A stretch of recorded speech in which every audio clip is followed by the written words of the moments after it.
ఒక వరలో రెండు కత్తులు పట్టవంటారు. కానీ అక్కడ మాత్రం ఒకటో కృష్ణుడు బెంగళూరు వెళ్ళగానే రెండో కృష్ణుడు ఢిల్లీ నుంచి డైరెక్ట్గా దిగేస్తారట. ఇప్పుడు పార్టీ క్యాడర్ ఇటువైపు ఉండాలా అటువైపు ఉండాలా ఏటూ తేల్చుకోలేకపోతున్నారట. మరి ఈ సమస్యకు పరిష్కారం ఏంటి? ఆ పర్యవసనం ఎలాంటిది? ఇప్పుడు చూద్దాం.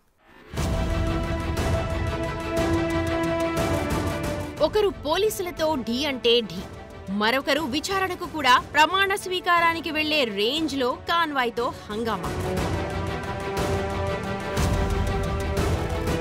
ఢీ అంటే ఢీ, బాహాబాహి, నువ్వెంత అంటే నువ్వెంత, ఈ నియోజకవర్గం నాదంటే నాది. ఇది రాప్తాడు వైసీపీలో సాగుతోన్న రసవత్తర నాటకంలోని కొన్నంటే కొన్ని దృశ్యాలు. ఆల్రెడీ ఉద్యోగం ఊడిన తోపుదుర్తి ప్రకాష్ రెడ్డి, అసలే ఉద్యోగము లేని గోరంట్ల, ఇరువురి మధ్య రాప్తాడులో నువ్వా నేనా సై అంటే సై అన్నట్టుగా వ్యవహారం సాగుతోందట. ఒకరిపై మరొకరు ఆధిపత్యం చెలాయించుకునేందుకు రాప్తాడు వేదికగా పోరాటం సాగిస్తున్నారట.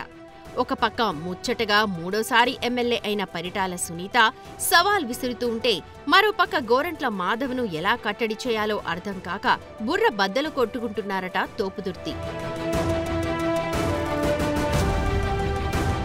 అదేంటండి, ఆయన మీ నియోజకవర్గంపై కన్నేశారు, మీ కామెంట్ ఏంటి అని అంటే, ఇన్నాళ్లు ఇక్కడ ఎమ్మెల్యే ఎవరు, ఇప్పటి వరకు ఈ నియోజకవర్గ బాధ్యతలు ఎవరు చూశారు, నిన్న రామగిరి ఎంపీపీ ఎన్నిక విషయంలో టీడీపీతో తొడగొట్టిందెవరు, తోపుదుర్తిక్కడ అంటూ ప్రకాష్ రెడ్డి మీసం మెలేస్తున్నారట.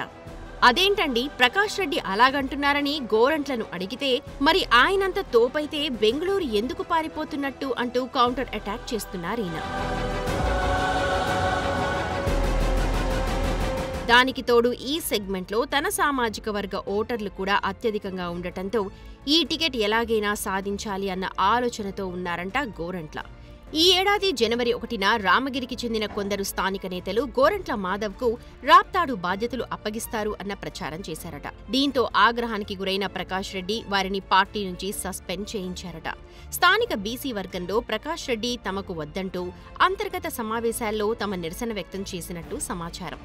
ఈ మేరకు రామగిరి జెడ్పీటీసీతో పాటు కుంటిమద్ది సర్పంచి, ఎంపీటీసీ రాజీనామాలు చేయడానికి కూడా సిద్ధపడ్డట్టు అప్పట్లో సోషల్ మీడియాలో వైరల్గా మారింది. ఇక్కడ తన వర్గానికి ఎలాగూ పట్టుంది కాబట్టి గోరంట్ల పెద్ద స్కెచ్చే వేసినట్టు తెలుస్తోంది. ఏ మాత్రం అవకాశం దొరికినా అస్సలు వదులుకోవడం లేదట. ఎప్పటికప్పుడు కూటమి ప్రభుత్వంపై కామెంట్లు గుప్పిస్తున్నారు. అదే నోటితో ఎమ్మెల్యే పరిటాల కుటుంబంపైన ఘాటైన వ్యాఖ్యలు చేస్తున్నారు. మొన్న తగరకుంట దాడిలో గాయపడ్డ వైసీపీ నేతను అందరికంటే ముందుగానే పరామర్శించారు గోరంట్ల. అంతేకాదు, వైసీపీ నేత కురుబు లింగయ్య మృతదేహానికి నివాళులర్పించి పోలీసులతో తలబడ్డారు. బాధిత కుటుంబాన్ని పరామర్శించడానికి కూడా పోలీసుల అనుమతులు కావాలా అంటూ ఆగ్రహం వ్యక్తం చేశారు. రాష్ట్రంలో రెడ్ బుక్ రాజ్యం నడుస్తోంది అంటూ కూటమి ప్రభుత్వంపై దుమ్మెత్తిపోశారు. అంతేకాదు, పరిటాల సమీప బంధువులే ఈ ఘాతుకానికి పాల్పడ్డారు అంటూ పరిటాల శ్రీరామ్ను టార్గెట్ చేశారు. తమ పాలనలో హింసా రాజకీయాలు లేవని, అదే కూటమి ప్రభుత్వం వచ్చాక ఫ్యాక్షన్ తిరిగి ప్రారంభమైనట్టు చెప్పుకొచ్చారు గోరంట్ల. ఇలా ఎటు నుంచి ఎటు చూసినా గోరంట్ల గట్టి పట్టే బిగిస్తున్నారట.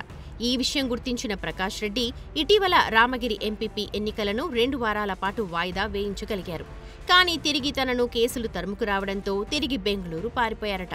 ఇదే అదునుగా భావించిన గోరంట్ల ఢిల్లీ నుంచి వచ్చి తిరిగి తనదైన శైలిలో యాక్టివ్ అయ్యారట. హస్తిన నుంచి వచ్చి రాగానే లింగమయ్య మృతికి నిరసనగా చలో పాపిరెడ్డిపల్లి అంటూ పిలుపునిచ్చి హల్చల్ చేశారట. ఇటు పోలీసులకు అటు కార్యకర్తలకు ఈ ఇరువురి నేతల పోరాటం విషయంలో ఏం చేయాలో అర్థం కావడం లేదట. మరీ ముఖ్యంగా పార్టీ కార్యకర్తలకైతే తాము ఎవరి వైపున ఉండాలో అర్థం కావడం లేదు అని తీవ్ర ఆవేదన వ్యక్తం చేస్తున్నారట.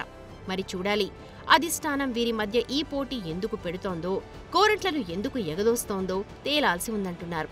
ఒకవేళ ప్రకాష్ రెడ్డికి ఇక్కడ ఛాన్స్ లేదంటే చెప్పేయొచ్చు కదా, అదే గోరంట్ల ఇలా ఎగబడుతూ ఉంటే ఆయన్ను వారించొచ్చు కదా.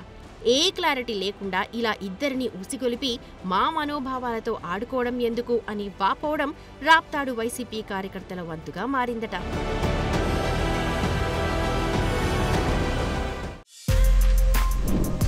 For more videos like this, subscribe Big TV channel.